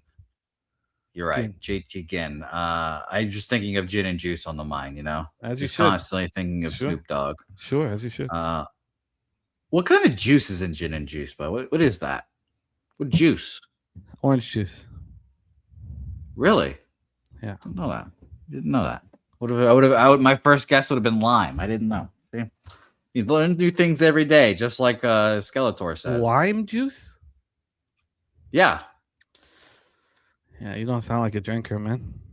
I don't. I don't. You know what, Jimmy? Hand up. You caught me. Walbert has been pitching great. I mean, look at those last few starts. Take out the Diamondback start. And we run into the issue of a little back-to-back for both of these guys here. Walbert pitched phenomenally last time, 5-inning shutout. Ginn pitched okay, not great. 5 1/3, 4 runs here. Jimmy, if you told me that if these guys just flipped pitching lines after for this game, their next start, I would believe it wholeheartedly here. My main concern is Walbert Arena 1.85 home ERA compared to the 3.38 on the road. Now, Ginn pitches better, 2.19 on the road here. Does not help that he pitches in a minor league stadium, so that home ERA does not help. But I think this is going to be a very interesting game, maybe an under kind of game. Jimmy, what'd you think? Well, I think a lot about the spot, but I just want to answer.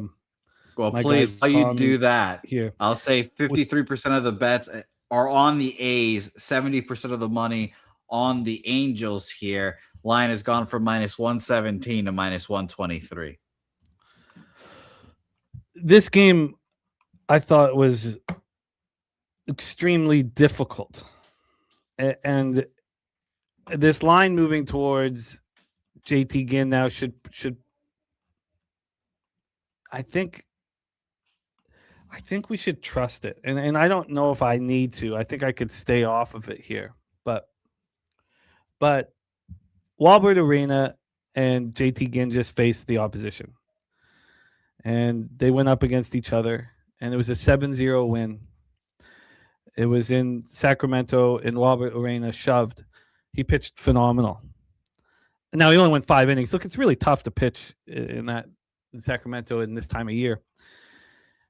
But, it didn't allow a run. And the Ginn was the opposite. He allowed 4 earned runs. He walked 3 batters. He didn't look very good. And the idea here is that, we're just going to expect Walbert Arena to do this again. The books aren't. The books aren't. This has moved from minus 117 to minus 126 for Ginn. Look, I don't want to fade Walbert Arena, so I think I could just stay off of this spot. The A's are minus 123 full game. First 5 minus 117. Angels are plus 113 full game. First 5 they're plus 102. So there's a big price difference for Walbert Arena. And then why would there be that big of a price difference? It's the A's bullpen that's been an absolute mess. I think the best thing for me is to stay off of this baseball game. I'm not going to sit back and expect Walbert Arena just to do it again, but he's a great young pitcher who's more than capable of doing it. But I think that I could be leaving money on the table, honestly, because we talk about these young pitchers not having a bag of tricks. I mean, has Walbert Arena ever faced an opponent twice? The answer is no. He's never faced an opponent twice. Oh, no, sorry, the Athletics, yeah, excuse me, May 18th. So he's never allowed a run to the Athletics. I should just... That's interesting. That's a stat right there. Yeah, May 18th, 6 innings, no earned runs, 4 Ks, 2 walks, 2-1 win at home over the Athletics. And then Saturday, June 20th, again, so he's had 1 home start, 1 road start, and he's not allowed to run. I think he victimizes them with his changeup, is what I assume. Which I love dearly. Yeah, the reason I know about his changeup, and I've told you about it, is part of the reason is the A's broadcast. So that makes sense. And Paul T says the zigzag effect in this game. Yeah, I mean, I'm just in my history of sports gambling, expecting the same thing to happen that I've just seen, and in life, it doesn't work like that. But I'm not going to challenge Arena. I'm not going to challenge. So I'm off the game. I got lots of action. I don't need this. All right. No action for me here. I was leaning A's. I might still get to the A's, but let's go to Padres Dodgers, a fun pitching matchup with Roki Sasaki versus Walker Buehler going up against the Dodgers. Fun one. This is a fun one here. I like Roki Sasaki's changes he's made, so that's also interesting. The Walker Buehler has risen from being a corpse in Boston, as many people do nowadays, apparently. We have a minus, let me see here. Let me double check. Minus 145 opener, minus 138 is what we sit at. We've lost your audio there, Jose, my man. Thank you.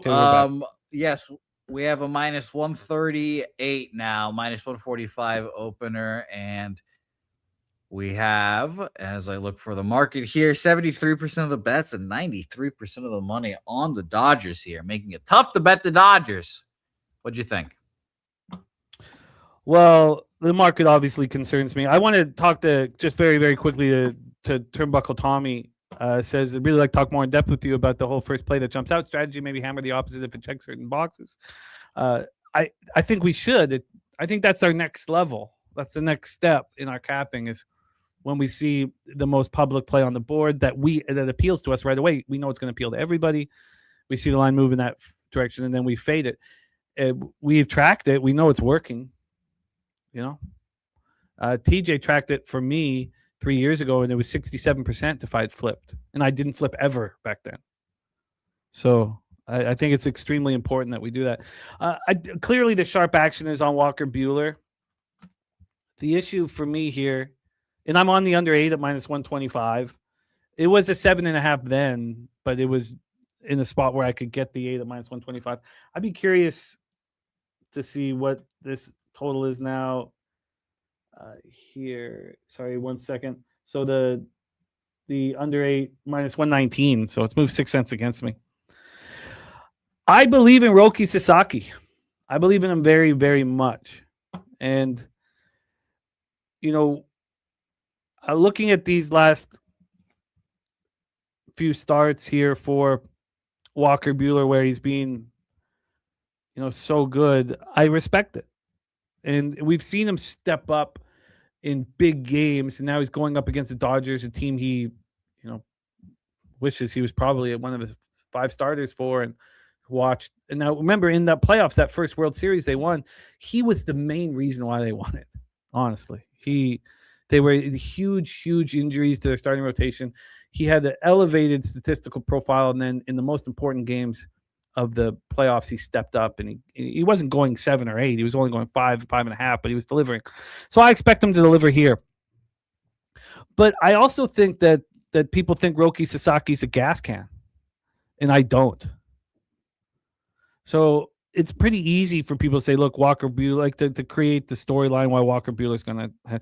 Clearly, you guys on the Padres, you're on the sharp action. Turnbuckle Tommy, Justin McKelvey. I mean, there's no doubt in my mind you're on the sharp action. And I'm on this public play on the Dodgers. And I'm on the full game under. But I believe in Sasaki. I think that he can deliver here. I think we can make excuses for his tough starts. That start at the White Sox, White Sox are a tough team to go up against. At home versus the Orioles. The Orioles are a tough team to go up against. Here, we're dealing with, tied with the Diamondbacks for the worst team in Major League Baseball against right-handed pitching over the last 30 days. So this line's moved against me. I'm concerned. I'm not buying out. I'm on the Dodgers -1, and I'm on the full game under 8. And I think both pitchers probably pitch well here. The fact that this under 8 at -125 has moved slightly against me, I don't want to sit here and take a first 3 under, anything like that. Petco Park's marine layer is not huge here either. It's not big today. It's -7% runs, -4% homers, -11% doubles, triples, -5% singles. But this is the game. I mean, this is just Friday night. Petco Park sold out. Dodgers in town. Sasaki versus Buehler. I mean, I'm going to be glued to this game tonight. So, but you guys are on the sharp side. I'm on the public side. I don't like it, but I'm not buying out of it. I was hoping that this line would move in my direction, but I think people think Sasaki's trash, and I don't. I think Sasaki is a great start here. I can't wait for this baseball game. TV Jones says probably will find himself on the Padres here. Look, it is clearly the sharp side. But then, Turnbuckle Tommy talking about these last 3 starts here. He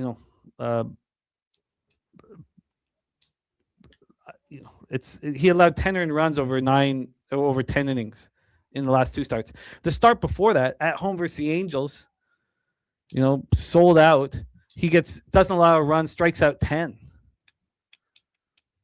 I think we see that I think Sasaki steps up and pitches well here. So we'll see. We'll let it bang out. But you guys are clearly on the sharp side, and I'm not. Let's talk about this last spot on the board. Let's do that, hockey indeed, and let's talk about Giants Braves here. And I don't have a Giants pitcher listed. Jimmy, do you? We had assumed it was going to be Trevor McDonald. Let me see if that has changed here at RotoWire. I mean, we assume it's Trevor McDonald. I don't know why the books aren't. Reynaldo Lopez on the other side here, -115, and -115 is where it's at right now. And by the way, there are 76 and 88% of the bets and money on the Braves here, 88 and 93 on the over. I just have a UDC as the Giants pitcher right now. He's not listed at the books.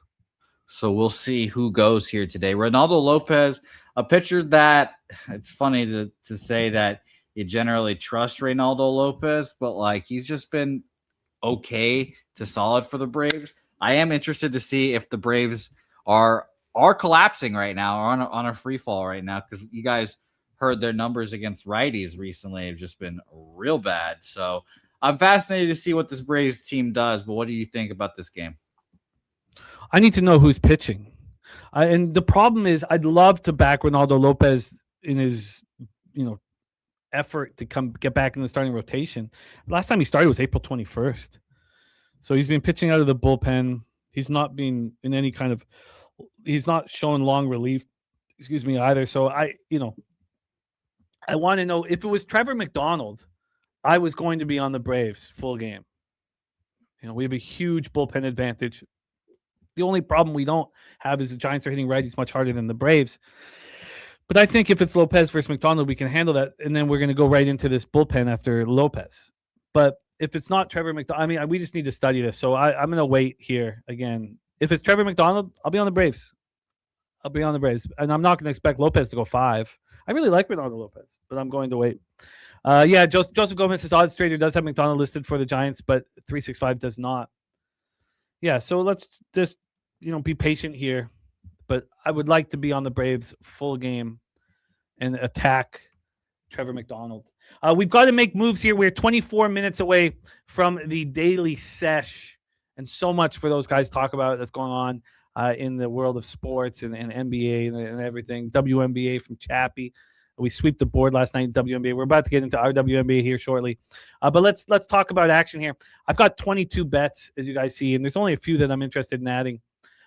Rangers first 5, Seattle, Cleveland under 7.5, LA, San Diego under 8, Dodgers -1, Cincinnati, Pittsburgh first 3 under 2.5, Cincinnati, Pittsburgh first 5 under 4, Reds first 3 +0.5, Reds first 5 +0.5, Houston, Detroit first 5 over 4.5. I apologize if I'm talking fast, but it is listed there on the side as I go through it. We have Detroit first 3, Detroit first 5, Washington first 3, Washington first 5, Washington, Baltimore first 5 over 4.5, Rangers first 3, Rangers first 5, Yankees, Boston first 5 over 4. Chicago, Milwaukee, first 3 under 2.5. Colorado, Minnesota over 9. Colorado, first 5 +0.5. Miami, St. Louis, first 5 over 4.5. When I look at the additions, they're pretty few and far in between, which is nice. I don't need to sit here and hem and haw all afternoon. But there were So the Raves, again, I think it's just too fishy of a line, but I can understand why anybody is on it. And the Red Sox, first 5. So there's one that I got to make sure that I remember. There we go. Red Sox first 5. I think that price difference is telling. And I'm not going to try and get too cute with that Mets first 5 +0.5. So it's just the Red Sox first 5 will be one addition. Then I really want to attack the Royals White Sox game. If it is Spence, I think that Sandlin's going to pitch really well. I think there's a lot of money to be made with Sandlin here. So I got to wait for that. So let me just make sure I've got this here, so I know that I need to move on that one. And then I wonder if Mizrowski first 5 -1 should be bad. I'm not concerned about the sticks for Milwaukee. Am I concerned that Ray could pitch really well? Yeah, I sort of am. Going back to Milwaukee, Ray's a real character pitcher. Then that is it. Right, that is it. That is it. One more. Sorry, keep going down here. Off of that game, that's a relief to be off it. Yeah. So that's it for. And then the Braves. But if it need McDonald, and then bet. Jose, your action for Friday, June 26th on the Diamond. All first 5, Red Sox first 5, Rangers first 5, Nationals first 5. -115 for the Red Sox, -130 for the Rangers, -110 for the Nationals.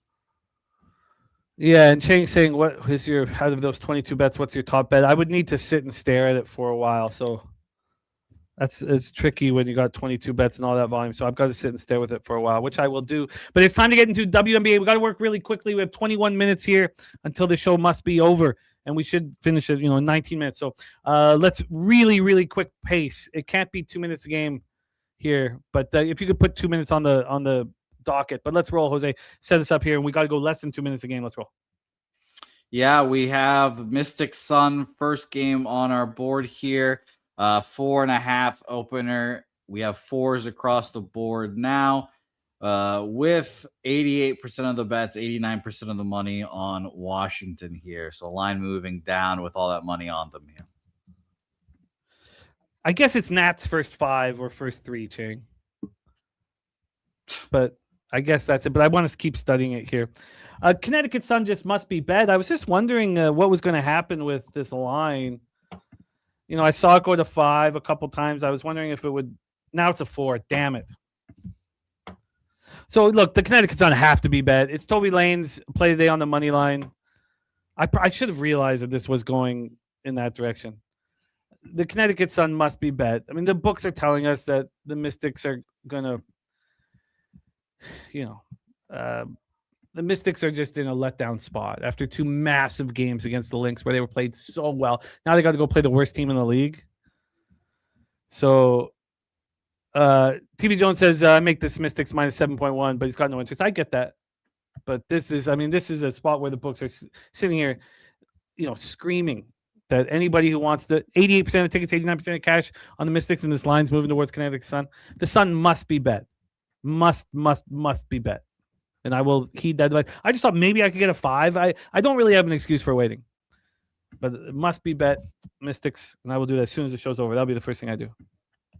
Let's roll. All right. You're betting the Sun there, correct? Oh, sorry. Shit. My bad. And I wrote down Mystics. Sorry. Let's go back here. The Connecticut Sun must be bet. Sorry. I screwed that totally off. Justin says I can't back the Sun off a 30-point win. Sorry, you guys. I'm trying to speed through this too fast. The Washington Mystics are so much better than the Connecticut Sun in every single way. They just played a dynamite team, of course, without Fee and in back-to-back spots, and were incredible. Now they got to go to Mohegan Sun Arena against the worst team in the league, and it's going from 4.5 to 4. So sorry. Again, sorry. And I screwed this up, TV Jones. Sorry, I hate that. I screwed this up. The Connecticut Sun must be bet in this market environment. They have to be bet. As TV Jones says, he's got Mystics 7-point spread. Of course they should be. Why did this move to 4.5 to 4? 88% of the tickets, 89% of cash. This is a spot where you just, you can just put a line through your capping. It's not necessary here. The books are opening up their arms to anybody who wants to bet the Mystics, and everyone will bet the Mystics. Spooner says 365 is one of the only books with a 4. Every single offshore except for Heritage has the 4, and has the 4. Every single offshore except Heritage and my bookie. So that to me means the 4s are going to come to the legal books as well. So sorry, I didn't mean to screw that up, Trevor. Sorry, my fault. Just going too fast. Connecticut Sun have to be bet here, and I'm going to bet them as soon as the show's over. Let's roll in the Portland Fire Chicago Sky. Portland Fire Chicago Sky. Next game on our board here. 64% of the bets on Chicago here, but 68% of the money on Portland there. -5 opener for Chicago is now 4.5. What'd you think?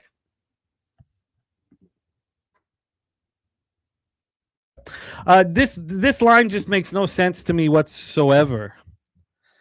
And I kept going back to it. I don't understand how in the world the Portland Fire would be opening up at a 5. Of course, every cent would be put on them. When they played the Sky in this first matchup, and of course, look, I won't bet the same team that won game 1 ever. But this one opened up with the Sky -1.5. And the Sky win by 23. And we all know gamblers love the zag after the zig. Why would this have opened up at 5? It just simply doesn't make any sense. It simply doesn't make any sense. And I'm just not going to fall for it. We talk about the bet that jumps right now. Maybe it's still cash, and I don't mean that. I just mean that it jumped off the page at me. Of course, we all want to bet the team that just lost when you play 2 games in the same arena. And yes, Portland's 2-5 on the road. Maybe that's what I should be focusing on. But this line just didn't make any sense to me. They're 8-10 this year. Sky are 5-12. Why would it's not injuries? Why would this have opened up at a 5? So I'm not going to bet this game because I think I believe that there's a trap involved here. In fact, and I can't bet the same team that won in a back-to-back, so I'm not going to bet this guy. But I don't think this line makes any sense. I think if you were going to manipulate the market, you would open this up at a 5, knowing that you get all the money on the Portland Fire, and here we have 68% of cash on Portland Fire, so the public is on the sky at 64%. I'm going to have to stay off of this spot here, so I am off of it. Dream Valkyries, last spot on the board here. We have a -1 for Atlantic, is now -1.5 at bookmaker. Ones across the board everywhere else. We have 80% of the bets and 80% of the bets, 95% of the money on the Atlanta Dream here. The Dream have to be bet, I believe. This is a basketball team that, over their last, 7 games, 8 games, have been averaging 100 points a game. And then they score 66 to start this road trip. And then this is the first of a back-to-back. They're at Seattle tomorrow night. So I just think they bounce back here. I don't want to fade the Valkyries, but how do you not here? The Dream are going to bounce back and play very, very good basketball. LJ from H-Town says Dream fourth quarter is a sharp look. Great to see you, LJ. We've missed you, man. The Dream must be bet. So I'm going to bet the Connecticut Sun and the Atlanta Dream here when the show's over. But the Portland Fire is the first spot that jumped off the page at me. It completely jumped off the page. So how could they have listed at a 5? It just makes no sense to me. So I'm not going to, unless that closes at a back down to a 2.5 or a 3. Like, I'm really going to need that much movement in that one. But here we have 80% of tickets and 95% of the cash on the Atlanta Dream. That's uncomforting. Toby Lane leading Valkyries money line. I've told myself that I'm never again, I don't think, ever again. I should say I don't think after that. I got to make these things, but I don't ever want to back a team that won the first game. I should never, it should be one of the rules that, if they win the first game and 2 games in the same barn, if you like them again, you should just stay off the spot, personally. But the Dream are very public here. Is that enough to get me off of it? Maybe. So, but the Connecticut Sun have to be bet. Portland Fire line makes no sense. I'm not going to fall for it, even if they cover in cash. God bless them. And then the Dream is very, very appealing. We've got to work very quickly here because we want to hear the World Cup breakdowns from Jose Bouquet. We only have 12 minutes. So what I'm going to do, Jose, is I'm just going to walk us through my plan for the CFL really quickly. We swept last night 3-0. We cashed first half under and full game under, and there hadn't, depending on what lines you're using, the overs were either 9-0-1 or 9-1 to start the year. So I moved on the Argonauts plus 5.5. They're now plus 3.5. Saskatchewan's a really good football team. There's no doubt about it. Their defense is terrible. And what we're seeing from Chad Kelly is he's back. So I'm really excited to watch what the Argos do in Saskatchewan. The 5.5 was a bad line. I still have interest in the 3.5. We have AM on the other side here, but the Rough Riders defense, they lost some really key points or parts in the offseason. And we saw what the Stamps, who I think are a pretty weak offense, despite, big play VA and Dedrick Mills, they're a pretty weak offense. This Argos offense is scary. It's because of Chad Kelly. He's going to throw the ball 45, 50 times. And the Rough Riders secondary is questionable. I really like the 5.5. AM likes the home game angle for the Rough Riders. Look, I love Mosaic Stadium and backing them here, but Argos can stay in this game with this difficult, poor defense. Then Calgary, Stampeders, BC Lions. This line is moved against me, and I was like, this is the best spot on the board in the CFL for me. What gift do we have? We have the favorite in the Western Conference, who have the 2 toughest games imaginable, other than going to Montreal. They have to play, in Saskatchewan, and they lose that. Remember, they were almost favorites in that spot. And then they have to play in Hamilton, and they get destroyed. So now all of a sudden, the BC Lions, who were plus 350 to win the Grey Cup, are now plus 650. it's probably time to put some of that in my pocket. I think it is. I think it's time to put some of that +6. That's too big of a line for a Lions team where they have the best quarterback, arguably, with Davis Alexander in the league. So this line just makes absolutely no sense. The BC Lions, I bet twice. I unfortunately have the 2.5. This is now, good God, it's a pick 'em. It's a pick 'em. Yeah, the Lions are dealing with injuries to their wide receiving core, but this is a mistake. I have the conviction to go up against it. I'm also on the double result. I got bad lines here, but this is BC Lions for me. This is such a great spot, man. And the fact that everybody's back in the Stampeders is a mess. It's a mess for me to figure out. So I've doubled up on the line. And if the Stampeders go up, I will live bet. This is a live bet opportunity that's wonderful. We cashed last night on the Bombers +5.5 and 10.5 live.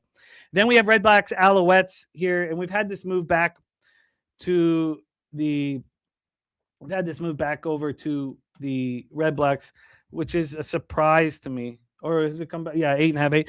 You can get. I wonder if this is too expensive, but the Alouettes double result. I mean, I really think Dinwiddie letting Drew Brown go immediately, it just messes up the room. Unless he was hated in the room, which I have no proof of. So CFL is very different with the key numbers. Again, like that's why, in the NFL, I would not have moved on the live +5.5. In the CFL, I'm very comfortable, and then they lose by 5. CFL is quite different in that regard. The only reason why the key number of 2.5 is in play always in the CFL is because of overtime. That's it. That's it.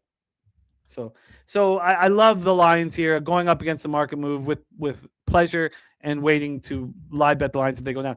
I wonder if this is too expensive, if it's not too expensive for the Alouettes double result. I told you guys the parlay I'm going to send to Slaughter is Canada to advance in the Alouettes double result. Multi-sport parlay here. Hopefully we have Jose back in business here because we have the rapid fire here through the World Cup, and there he is. So Jose, let's roll very, very quickly here through all of this. Game 1, Norway versus France here. Let me pull up the line history here, and then let's attack. And we got to go rapid fire here. So minute a game. Here, Norway versus France. France opened up -136. They're now -163. So a move towards them. And then from a total standpoint here, we have seen this go from the 2.5 -119 to the under. We've seen this move to the over. In fact, 3s are on the board now. So a big move to the over. What are your thoughts here, Norway, France? Yeah, this is a huge game. This is the game of the day. And this is a game I will be especially tuned into today, Jimmy, for me. France, they lose. Oh God, if they lose, if they could just not win this group, Jimmy, I'd be so thrilled. Because I'm going to a World Cup game on Tuesday. Oh, nice. And I'm going to, if Norway loses this game or ties this game, it's going to be Norway versus the Ivory Coast in the second round. That's the game I'll be going to. So I'm selfishly rooting for Norway to win the group, France to finish in second. So it would be France and the Ivory Coast. And it would make my World Cup futures a lot better looking because the BBC, shout out to the BBC, does a really good job or has a really good live website of the bracket and what it would be if it finishes now. And right now, if Norway were to lose this game or whatever, they'll be at the bottom, and their second game will probably be against Brazil and Japan, though I think Brazil could lose that game. So very interesting. And if they win, if France wins like we all expect, it'll be them versus Germany in round 2. And then in the quarterfinals, they'll probably have my beloved Netherlands next. So it's going to be a tough go for either team. I think this is the giga banger of the night. I will probably be staying off this game from a betting standpoint. I do like the over, and that's the only thing I would be moving on here. And you know what? I will actually move on the over. Sorry for the quickness here of all this, but I'm going to move on the over 3. I've got -130. I just think this is going to be a game. If Norway scores first, that's the thing I need. Norway to score first so France could get up and realize they need to win this game. They need to go score. If France scores first, they could just shut it down and then put Holland in a box. So hopefully Norway scores first, but over 3, for me, minus 130. In the next game, we've had another massive move to the over, and a huge move towards Senegal, minus 192 to minus 425, going up against the Iraqis. What do you think here? Let me pull up the group here. Iraq, I believe, already eliminated. Yes. So is Senegal. They've lost twice too. But you know why I care about this game, Jimmy? Yeah, 0 points. This is the future right here. This is everything for the future. Both teams eliminated. I think Senegal will have the pride to go out there, beat their ass, Senegal. Sadio Mane and company. This will be Sadio Mane's last World Cup too, on the team most likely. So I think he'll go out. If you're a SGP kind of guy, it'd be Sadio Mane goal, Senegal win. But I have no action. I'm just rooting for Senegal to win, obviously, for the future's sake. We've had a move towards the draw and a slight move away from Spain in Uruguay, Spain. Any interest here?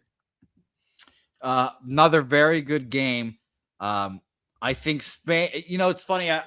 We talked about this team with Flash the other day, and Uruguay and Marcelo Bielsa. They play that heavy metal football, and I love it. I think they play some good shit. But Spain in the possession could just choke them out here. We've lost your mic once again. Very fascinated to see how it goes for them here. I lean Spain. I really do. I think Spain wins this game, and I think Spain is my. So I have obviously futures on the Netherlands. I have them beating Spain in the finals. So I think Spain is a bet on for the rest of the tournament, personally. Cape Verde, Saudi Arabia. This draw is appearing. I mean, we've had a move away from Cape Verde and a move away from Saudi Arabia and a move towards the draw. What do you think here? Yeah, draw. That's what I'm moving on here. I need to double check here, and I should be more prepared coming into this, so I apologize. I think both these teams just need a draw to advance. People in the chat, good people in the chat, let me know here. But Cape Verde, that one performance could just send them through to the next round, which is crazy to see here. Okay, so yeah, they get 3 points if they draw. Saudi Arabia will be on 2 points, and the third place debacle, third place World Cup table is very interesting to try to look up. So let me do that right now. But I think, like I said, there's a chance that both these teams just need to draw here. So right now, this is as of June 26th at 12:30 last night. So this is as of last night. The top third place teams, all these teams advance. It would be Sweden, Ecuador, Bosnia, all already clinched. Paraguay, Croatia, South Korea, Algeria, and Scotland all have 3 points. So that would mean that Saudi Arabia will be going balls to the wall here for the dub, because if they get the 2, they'll just be on the bubble, and Cape Verde only needs the 1 draw, and I think they could shut it down and get this draw, honestly. So it will be the draw for me. Draw here for Cape Verde, Saudi Arabia. Then we have New Zealand, Belgium, and Egypt, Iran. You got to double up here because we got to put a bow on this. We have Belgium, big move towards Belgium, $1.80 move, 335 to minus 515 on Belgium. Gah. And then on the other hand, we've had a big move towards the draw in Egypt, Iran. What do you think here? That's the cheapest draw I've seen, plus 155, plus 158 for the draw in Egypt, Iran. Take it away. Hell, who knows if this fucking game even goes, because this was supposed to be the pride game in the World Cup, and both of these countries, Egypt, Iran, are not fond of the gay community. So we will see how all of that will unfold here. Even Iran has said, or I don't know if it was Iran or Egypt, they even said, like, do not do any pride celebration. So we'll see how that goes in Seattle, Washington, of all places as well. So that should be fun. So no action there. Egypt in Iran. New Zealand, Belgium. If Belgium does not open hand slap New Zealand in the fucking mouth, then just they shut it down for the tournament. They will be a fade for the rest of the tournament. They don't have a striker I feel confident about anymore. Shout out to my guy Lukaku, who just looks terrible out there. Like he is playing decently, but looks like shit out there. Overweight and all that good stuff. But I think that Belgium open hand slaps them. I have no action on the game. My 2 bets on the card are the draw 235 in Saudi Arabia, Cape Verde, so they can go through, and the over 3 -130 in France, Norway. I love it, Jose. Excellent work. Thank you guys all. Go over to the Daily Sesh with Dabby Cab, Dutch Boy Fresh, and our guy Chappie Funkadelic. I would give you guys all a shout out, but we got to go. Next show popping off right now. Jose, thank you for rocking with us. Let's get this money, man. We're seeing the board clearly. We talked about this week and next week. We must milk the books. Gets a little trickier the week before the All-Star break. Get this money, man. Let's get. It's easier to sleep in the black. When you're losing your ass and feeling so, you know what to do. Tune in to Pop Sports Radio. Easier to sleep in the black.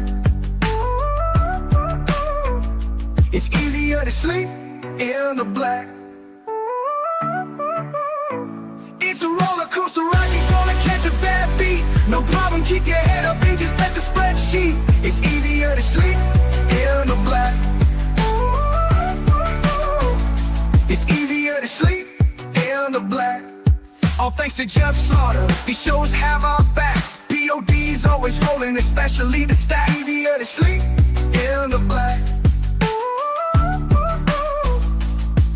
It's easier to sleep in the black. We got Jimmy, Jose, Dabby and the fam. Dutch wine time, Spooner and OG Wham. So hit the like button, don't say that you can't. If you know what's best, just put your money on tape.